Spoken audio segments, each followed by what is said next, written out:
The Gold Coast was at its beautiful best for the racing highlight of this year's Jeep Magic Millions Carnival, the $4 million race day for graduates of the world-famous sale. The locals were out in force as the biggest names in Australian racing converged on the Gold Coast track for one of the Sunshine State's premier social events. But the main action today was on the track with the $2 million Jeep Magic Millions 2-year-old classic, the headline event. And this year's race was one of the most open in its history. Local hope Wicked Intent was out to give champion jockey Chris Muntz a fairy tale end to his riding career, while there was a strong interstate contingent headed by Sydney siders Perignon and Surf Seeker, along with Victorian hope Claudia Jean. Madotti, Wicked Intent, Le Chef and Carriages and Single Gaze. They're all across the track, but it's Le Chef taking the lead close to home, and Le Chef will win the millions from Pepperano and Single Gaze. So there was no fairy tale for Chris Muntz, but it was victory for the rising star of Queensland racing, Luke Tarrant, victorious aboard the Darryl Hansen trained Le Chef. Look, there's no feeling like it. It's been a hard, long slog, and to get here, to just get a horse in the races of feet, to win it, I can't explain it, it's brilliant. I'm going to party forever. On the turn, I was travelling like a champ. All I needed was the run, and the split just came at the perfect time, right at the top of the straight.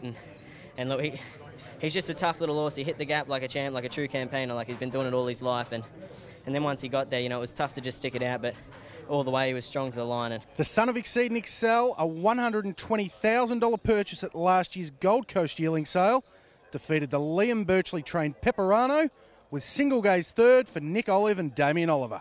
It was a dual celebration for Le Chef's owner Lenore Saunders, who picked up an extra $325,000 as part of the women's racing bonus. The 2-year-old classic wasn't the only rich event, with the 3-year-olds going around for $1 million in the guineas, and it was Tony Gollan who had the strongest hand, headed by warm favourite Hijack Hussey.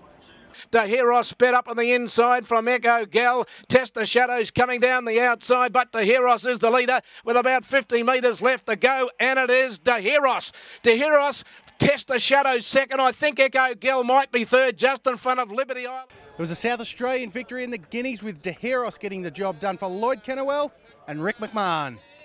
It was pretty big, and it was just good for...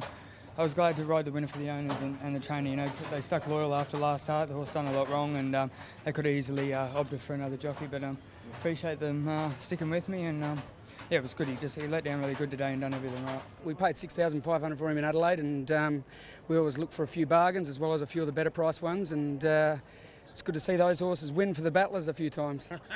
It wouldn't be a Magic Millions race day without a Gay Waterhouse trained winner, and she was successful in the Magic Millions Cup with Spurtonic, while the Gary Portelli trained Stra Turbo took out the Magic Millions Sprint. So that's another Magic Millions race day done. The countdown is now on to the 2016 edition, when $10 million will be up for grabs on what will become Australia's richest race day.